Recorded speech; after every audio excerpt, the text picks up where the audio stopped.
Hello friends, your most welcome in my channel VK education and information. दोस्तों, आज मैं करा रहा हूँ वह है क्लास 10, सब्जेक्ट है मैथमेटिक्स और अर्धवार्षिक परीक्षा यानी समेटिव असेसमेंट 1 2013 और 14 का पेपर है।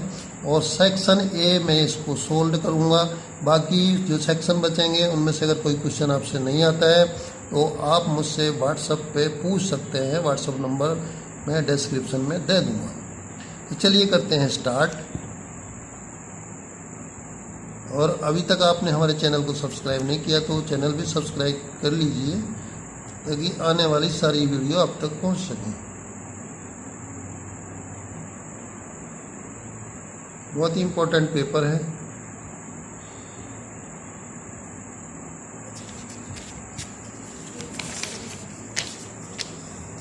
तो चलिए सेक्शन ए स्टार्ट हो गया। सेक्शन ए का फर्स्ट क्वेश्चन है, if tan 2a is equal to cot a minus 18 degree where 2a is an acute angle then the value of a। तो a की वैल्यू हमको फाइंड आउट करनी है। तो चलिए देखते हैं, इसको सोल्व कर लेते हैं। किस तरह से करते हैं, ठीक है। चूँकि 2a आपको एक्यूट एंगल दिया हुआ है इसलिए इसको 90 में से हम घटा के लिख सकते हैं, ठीक है। तो हमें दिया है क्वेश्चन नंबर 1, ठीक है।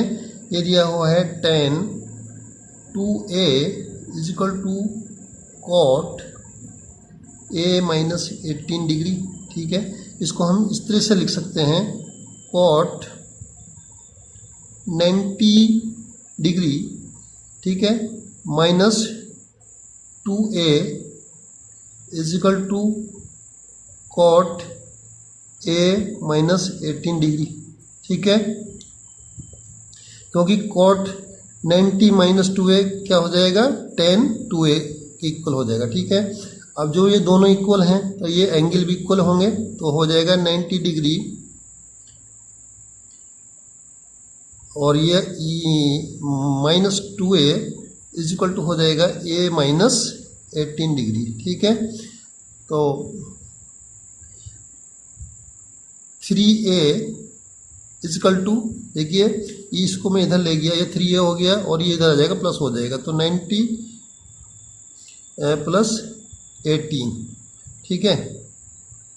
तो ये हो जाएगा डिग्री, ये हो जाएगा 108 डिग्री, ठीक है। तो a इज इक्वल टू हो जाएगा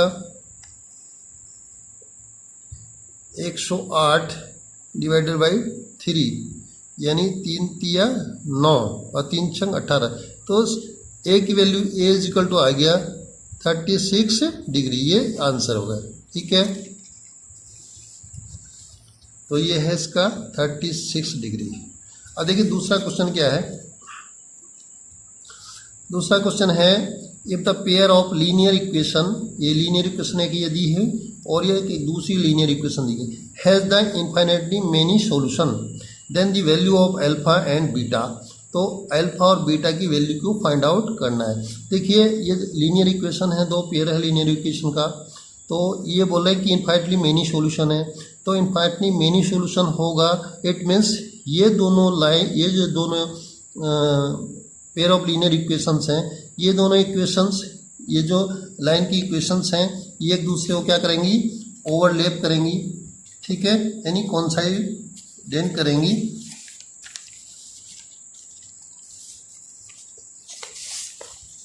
चलिए करते हैं इसको सॉल्यूशन।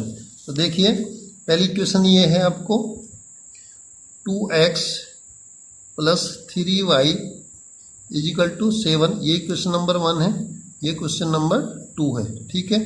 और दूसरी इक्वेशन है 2 alpha x plus alpha plus beta, alpha plus beta y is equal to 28, ठीक है। तो इसमें इस वाली इक्वेशन को, ये दूसरी इक्वेशन है, इक्वेशन नंबर 2 है, इसको मैं डिवाइड कर लेता हूँ। इक्वेशन 2 बाई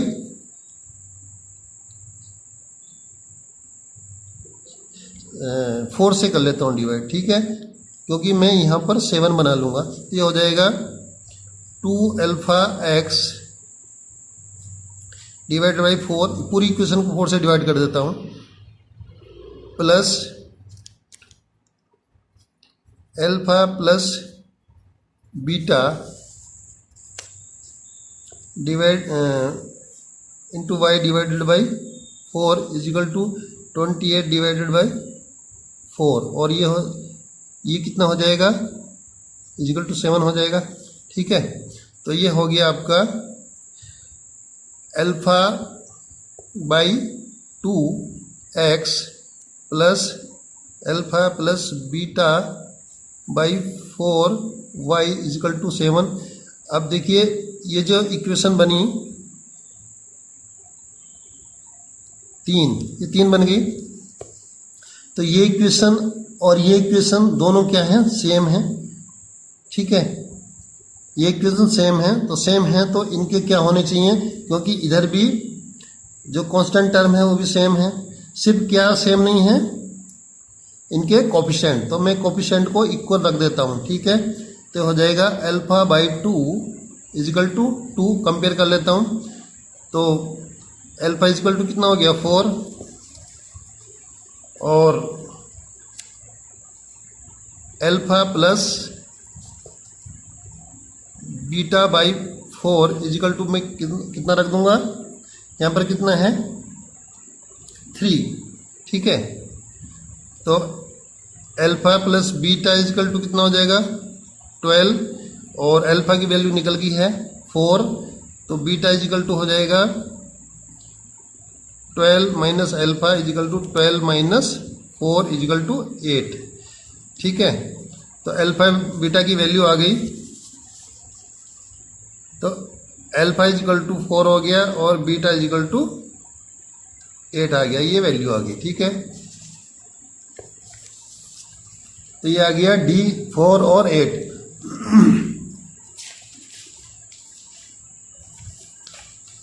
अभी देखिए क्वेश्चन नंबर है 3,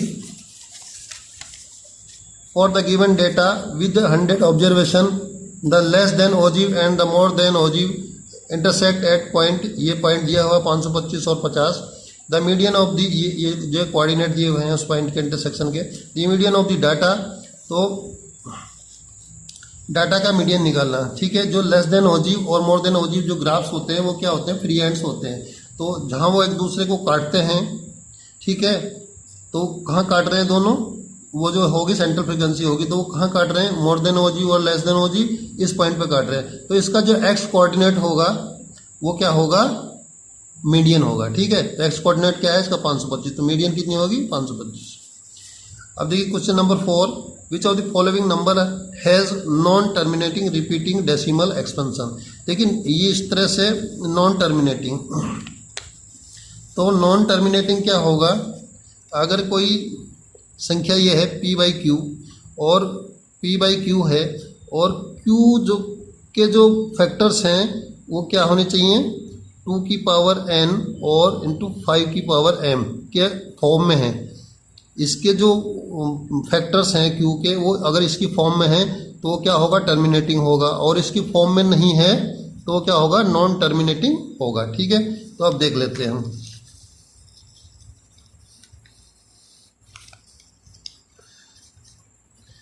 तो देखिए ये हो गया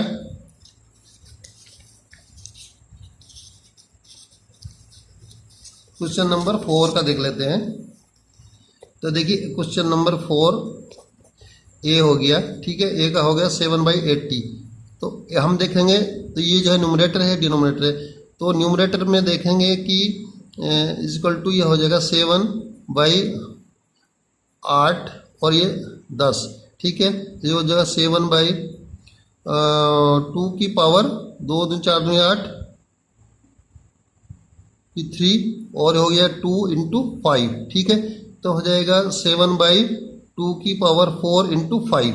तो ये जो है, जो डिनोमिनेटर है, ये किसकी फॉर्म में आ गया, 2 की पावर n और 5 की पावर m। ठीक है, m की जगह यहाँ 1 है और n की जगह 4 है। ठीक है, तो ये क्या है, ये है टर्मिनेटिंग है। इसी तरह से b क्या है 17/320। देखिए 320 भी हो जाएगा, ये हो जाएगा 17 और 16 32 32 इंटू 10, ठीक है, इसको इस तरह से लिख सकते हैं। और ये हो जाएगा 17 और हो जाएगा 32, मतलब 2 दिन 4 दिन 8 दिन 16 दिन 32 यानी 2 की पावर 5 हो गया। 2 की power 5 into 2 into 5 equal to हो गया 17 बाई 2 की पावर 6 इंटू 5 की पावर 1, ठीक है। तो ये भी क्या है, 2 की पावर n और 5 की पावर m की फॉर्म में है, तो ये भी क्या है, टर्मिनेटिंग है, ठीक है। अब c देख लीजिए, इसी तरह से c है 84/400, ठीक है। तो ये हो जाएगा 84 तो हो जाएगा 4 इंटू 100, ठीक है। तो 4 से कट जाएगा, पहले इसको काट लेंगे हम, तो हो जाएगा 4 दूनी 8 और 4 एकन 4 दूनी 8 और 4 एकन 4 बाई 100 हो जाएगा है। और 100 को हम किस तरह से लिख लेंगे, 10 की पावर 2 यानी ये हो जाएगा 21/5 इंटू 2 की पावर 2 यानी ये हो जाएगा 21/5 की पावर 2 इंटू 2 की पावर 2। तो ये भी m की 5 की पावर m और 2 की पावर n की फॉर्म में है, तो ये भी क्या है, टर्मिनेटिंग है।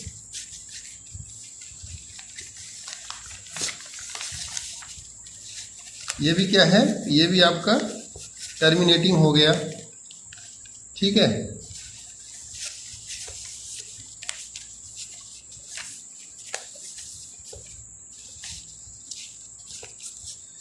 अब दूसरा निकाल, अब बच गया हमारा d। तो d क्या है, 93/420। तो देखिए ये हो जाएगा 93/420, 7 छंग 42, ठीक है, और इंटू 10। तो इसमें 7 आ गया, ठीक है, और ये 7 इससे भी नहीं कटेगा, तो इसमें 7 फैक्टर नहीं आना चाहिए, इसमें क्या आना चाहिए, 2 और 5। तो इसलिए क्या होगा, ये आपका क्या है, नॉन टर्मिनेटिंग रिपीटिंग होगा।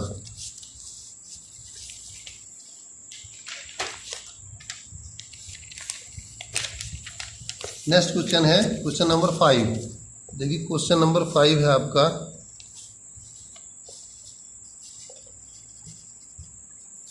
ये है क्वेश्चन नंबर 5।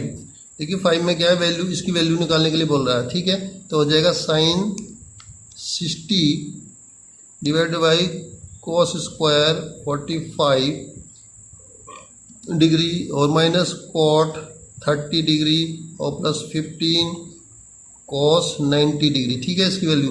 तो देखिए वैल्यू इसमें सिर्फ वैल्यू रख देंगे, ये हो जाएगा sin 60 की वैल्यू कितनी होती है, sin 60 की वैल्यू होती है √3/2 डिवाइडेड बाई cos 45 की 1/√2 का स्क्वायर, ठीक है, स्क्वायर है, माइनस cot 30 की वैल्यू कितनी होती है, देखिए sin 30 की वैल्यू होती है 1/√3 और cot 30 की वैल्यू हो जाएगी √3 प्लस 15 और जो cos 90 की वैल्यू 0 इंटू 0।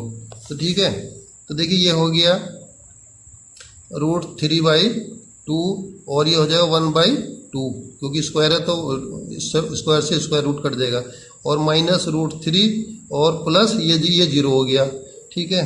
तो इससे ये कट जाएगा, तो हो जाएगा इजिकल टू हो जाएगा √3 माइनस √3 प्लस 0, ये हो जाएगा इक्वल टू 0। तो इसकी वैल्यू आ गई 0, ठीक है, तो इसकी वैल्यू आ गई 0। अब क्वेश्चन नंबर है 6। देखिए क्वेश्चन नंबर 6 जो है ये है क्वेश्चन नंबर 6। तो क्वेश्चन नंबर 6 जो है आपका, ये देखिए x है, ये दिया है 2 की पावर 3 इंटू 5 की पावर 2, और एक दिया आपको y इक्वल टू है 2 की पावर 2 इंटू 3 की पावर 3। तो देखिए इसका निकाला है SCF, तो SCF क्या हो जाएगा, SCF, ठीक है, SCF क्या हो जाएगा, हाईएस्ट कॉमन फैक्टर दे लेंगे इसमें। देखिए इनमें हाईएस्ट कॉमन फैक्टर क्या होगा, देखिए हाईएस्ट कॉमन फैक्टर यानी 2 की पावर 2 यहाँ भी है, 2 की पावर 2 ऊपर भी है, तो एक तो हो गया 2 की पावर 2 इंटू, अब देखिए यहाँ 3 की पावर 1 है और यहाँ भी, तो यहाँ और नीचे क्या 3 की पावर 3 है, तो हाईएस्ट कॉमन फैक्टर क्या हो गया 3 की पावर 1, ठीक है, यानी 3। बस ये हो गया आपका, ये हो जाएगा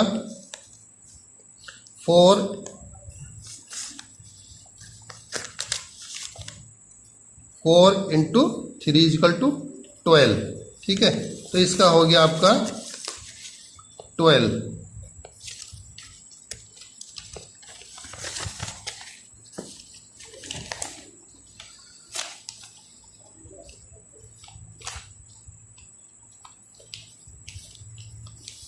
अब देखिए नेक्स्ट क्वेश्चन है, ये क्वेश्चन नंबर 7। ये if one of the zeros of the quadratic equation polynomial दे रखी है, ठीक है, is 3 then the value of K, तो वैल्यू के की वैल्यू निकालनी है। तो क्वेश्चन नंबर 7 ये कैसे सोल्व करते हैं। ये इक्वेशन दे रखी है आपको k - 1 into S square plus 1। तो अगर इसका जो है जीरोज एक 3 है, तो x की जगह 3 रखने से इसकी पूरी वैल्यू क्या होनी चाहिए, 0 होनी चाहिए। ठीक है, तो हम x की वैल्यू 0 रख इसकी वैल्यू जो है 3 रख देंगे x की, तो हो जाएगा k - 1 इंटू 3 का स्क्वायर प्लस 1 इजिकल टू 0। ठीक है, तो हो जाएगा, ये हो जाएगा 9, तो 9k - 9 प्लस 1 इजिकल टू 0, और 9k - 8 इजिकल टू 0, और 9k इजिकल टू 8, और k इजिकल टू हो गया 8/9। तो ये वैल्यू आ गई k की। ठीक है, तो k की वैल्यू है 8/9। तो देखिए 8वां क्वेश्चन है, हमको बहुत इंपॉर्टेंट क्वेश्चन है, ये बार बार पूछा जाता है 8वां क्वेश्चन। ठीक है, ये फिगर दे रखी है इसमें, तो ये बोल रहा है कि ये D जो है ये पैरेलल है CA के। ठीक है, और BD रेशो DC ये 2:3 ये भी दिया हुआ है। ठीक है, तो हमको क्या करना है, एरिया का रेशो निकालना है। ठीक है,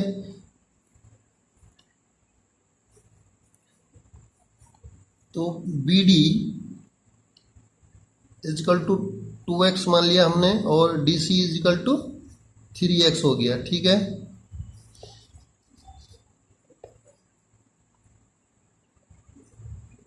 और BC इजिकल टू कितना हो गया, BC इजिकल टू हो गया 2x प्लस 3x, यानी ये दोनों जुड़ जाएंगे तो हो जाएगा 5x। ठीक है, अब देखिए ये इसके पैरेलल है, तो एंगल D और C क्या होंगे, कॉरस्पॉन्डिंग एंगल इक्वल होंगे, और एंगल E और एंगल A ये भी इक्वल होंगे, कॉरस्पॉन्डिंग एंगल होंगे। तो ये दोनों ट्रायंगल क्या हो गए, सिमिलर हो गए, यानी ट्रायंगल BDE। ठीक है, सिमिलर ट्रायंगल ABC। ठीक है, जब ट्रायंगल सिमिलर होंगे तो उनकी कॉरस्पॉन्डिंग साइड्स भी का रेशो भी इक्वल होगा। ठीक है, तो कॉरस्पॉन्डिंग साइड्स का मतलब है कि BD upon BC equal to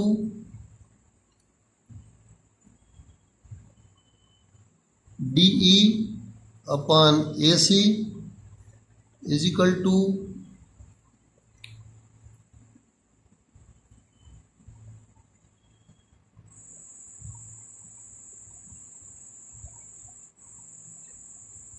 BE upon AB।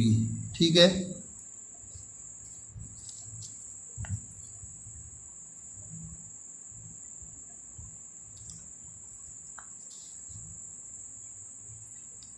तो एरिया, क्योंकि ये दोनों ट्रायंगल क्या हैं, सिमिलर ट्रायंगल हैं, तो इनकी जो साइड्स का जो रेशो होगा वो भी इक्वल होगा। और एरिया कितना होगा, एरिया ऑफ ट्रायंगल ABC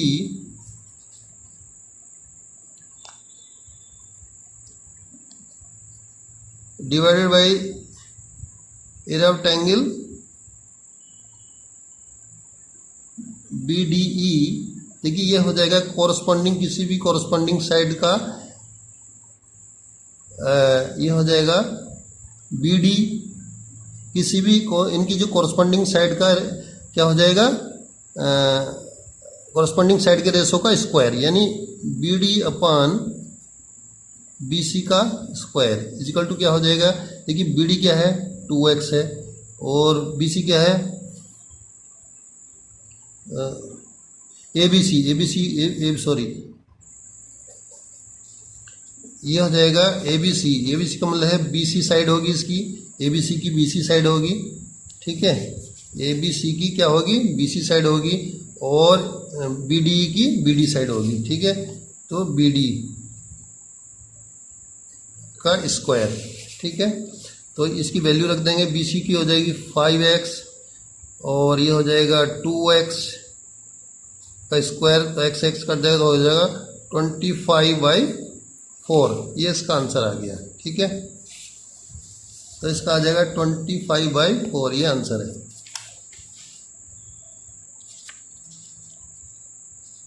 बाकी जो सेक्शन है उसमें जो क्वेश्चन नहीं आता आप मुझसे पूछ सकते हैं।